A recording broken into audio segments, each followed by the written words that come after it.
CJ Stroud came out on social media and he said top 5 offenses of last year. Number 1, Pat. 2, Lamar. 3, myself.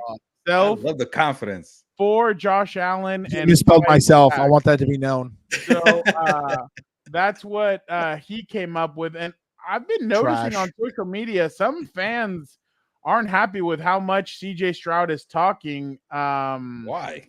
I don't know. Fans are just saying that he's talking way too much, that he's throwing stuff out there and that it's a little bit too much. But so we decided let's do a Dan and Daygo. Which one do you want to start off with? AFC or NFC? Let's do NFC. That one's boring. There's no one really there. They're all garbage. So here's Dan and Daygo's top quarterbacks of the NFC. Let's start off with number 1. Gilbert, who do you think it is? Number 1 in the NFC, Matthew Stafford. Oh, see, yeah. You see how boring this is? There's no one really here. There's no real debate. The NFC, Stafford still throws the ball well when he has time and everything else. Kirk Cousins, come on, my guy. I've seen enough of that guy. I'm done with it. Kirk Cousins ain't on my list. It gets tough after that, though. Who's number 2? It's not going to be Dak. No. It's not going to be Jalen Hurts. Not going to be Jared Goff. I don't even think Dan knows.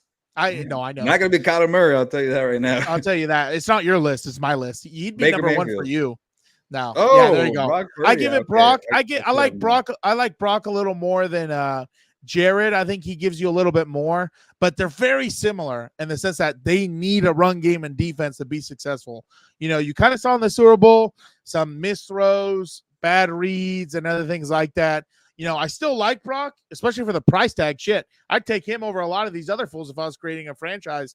But, I still like him. He just needs to continue to mature and kind of improve as a quarterback, and hopefully he won't make those mistakes. All right, Gilbert, what do you think? Either Jared Goff or Baker Mayfield.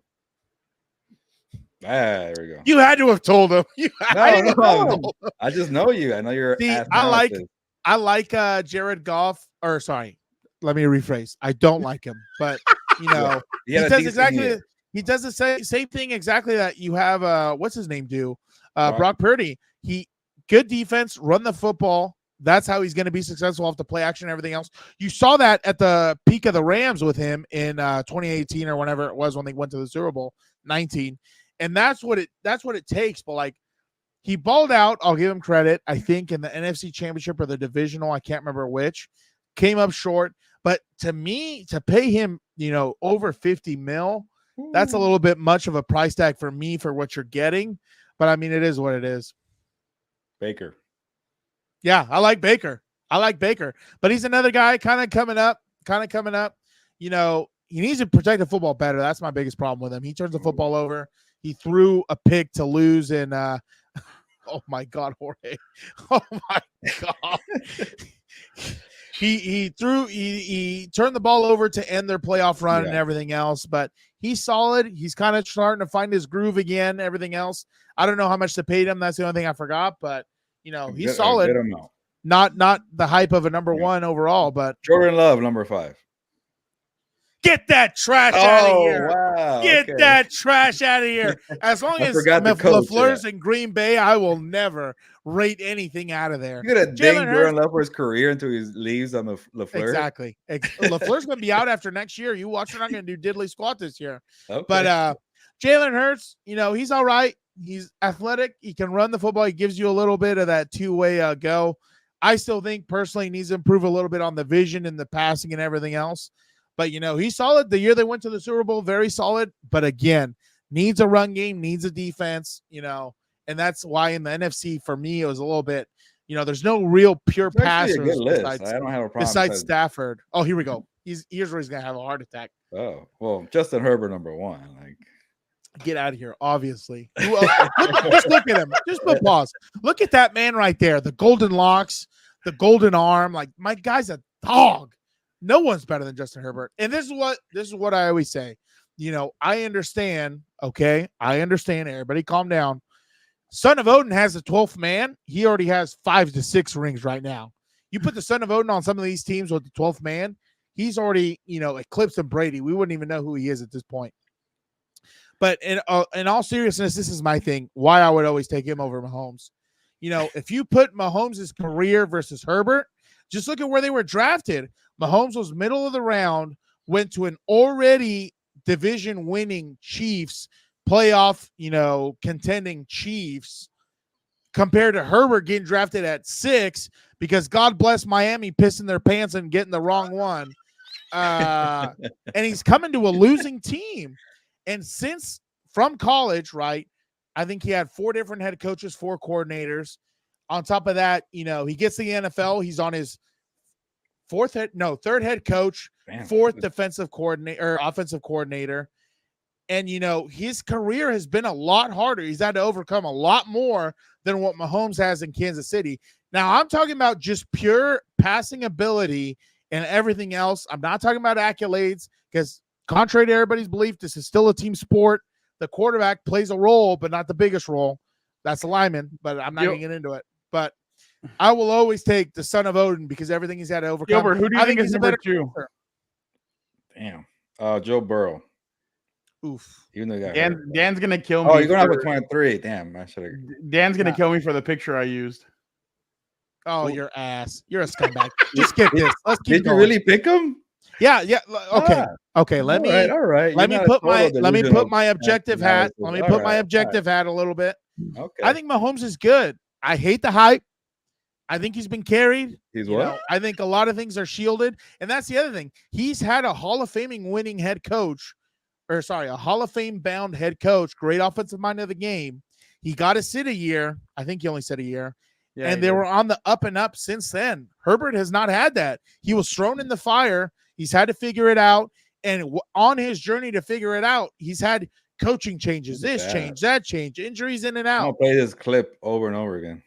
And it's not, I'm still talking about Herbert. I'm not even talking about this bum. Oh, I thought you're not even listening. You see what I'm saying? He's not even listening. He's looking at the picture. That's the problem. Yeah, he's in love. He's like, look at him. Look at my Patrick. Look at him. Him and what's the other one? What's a weirdo with the long hair at ESPN or what is it? The one who was at the parade. What's his name? Oh, Nick Wright. Nick Wright. You and Nick Wright together. I am Tony Romo and Chris Collinsworth. All right, Gilbert. What do you think? Josh Allen.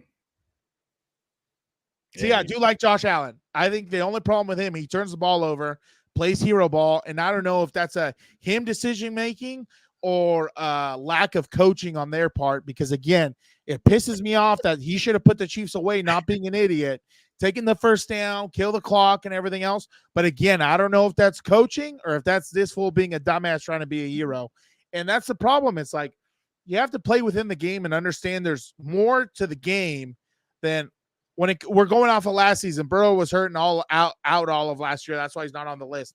I agree. I like Burrow, but we're just going off of last year. But, when it comes to him, he has to understand it's not about you. It's not about your stats. It's not about any of that. You got to win the game at the end of the day. And I don't think he's done that enough against the Chiefs. And then they trade with him, and that pisses me off too. So, Gilbert, what do you think? I do like Josh Allen. I think because he had Mahomes number 2, he's going to go Lamar number 4. You think that guy's on my list? Okay. Well, he's MVP of the league, but okay. Who cares? I already told you. CJ Stroud kind of jumped on the scene, did some good things. I like the way, he played in the playoffs, got a playoff win, huge. I hope they can take another step forward. I'm rooting for the Texans. I hope they do well, unless they play the Chargers. Then obviously I hope they just get blown out, but that's different.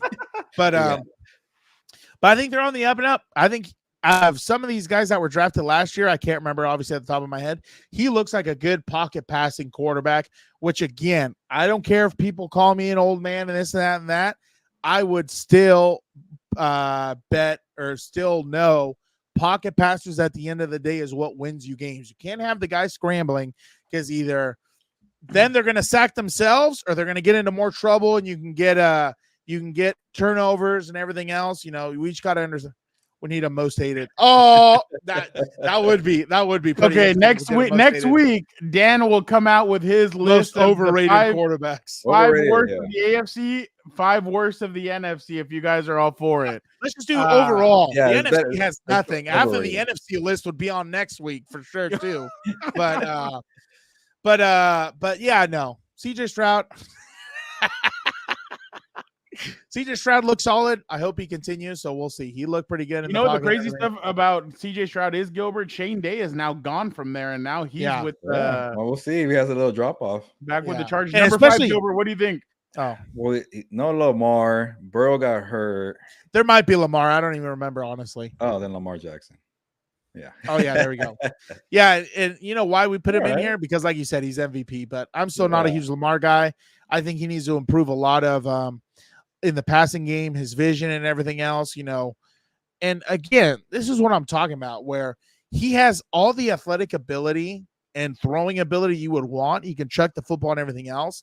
He just needs to, you know, kind of put Peyton Manning's brain or Tom Brady's brain into his, and like that's gonna help him just be better. Like, because sometimes him and some of these other guys, they get antsy in the pocket. They don't want to step up. They just kind of want to tuck and run, and that's when you get into trouble. And especially, it's like Ferran always says, these guys can't be taking abuse, because then they're not going to last the rest of the year. And that's what you saw sometimes with Josh Allen. He'd get hurt because he's over here running and doing everything else. And, you know, running and gunning is a lot different than just you trying to take off and run and be the leading rusher on your team, dude. You can't have it. Good list, so man. This is the clip that everybody's talking about with CJ Stroud. Who in the hell is that guy next to him? He's everywhere. That's the wide receiver, Tank Dell. Agent. And I'll tell him it's not Speed. I ain't tripping. No. He's tiny, bro. Oh, my bad. Hold on, listen. My boy EJ Speed, but it's a ton of dudes. It's not just EJ. He with my agent, and I'll tell him this to his face. I ain't even tripping. But like a lot of dudes come to these podcasts, like, oh yeah, I'm coming to hit. I'm gonna hit CJ in his face. I'm gonna get him next year. Why don't you do something? Like where I'm from, we say, why ain't you do something where you was mad at? You was mad right there, man. Do something. Right. You could have made hella plays, bro. You could have made plays, dog. Right. You could have shut me up right there, but you didn't. Right. So what make you think you're gonna do it now? And if you do, I'm gonna come back, bro, for real. This ain't for no play, bro. I'm like, come on, man. Got him in that mode. So put this boy doing all this talking after one season. He already think he arrived. He gonna see. So no, man. Everybody was bashing the kid after he failed that stupid test, and he wasn't as good as Bryce Young or Anthony Richardson. He's gonna be the worst quarterback. Hey, talk your talk, man. You were talking crap everybody last year, so I like it from CJ. That's that feistiness is what made him a good quarterback. I feel.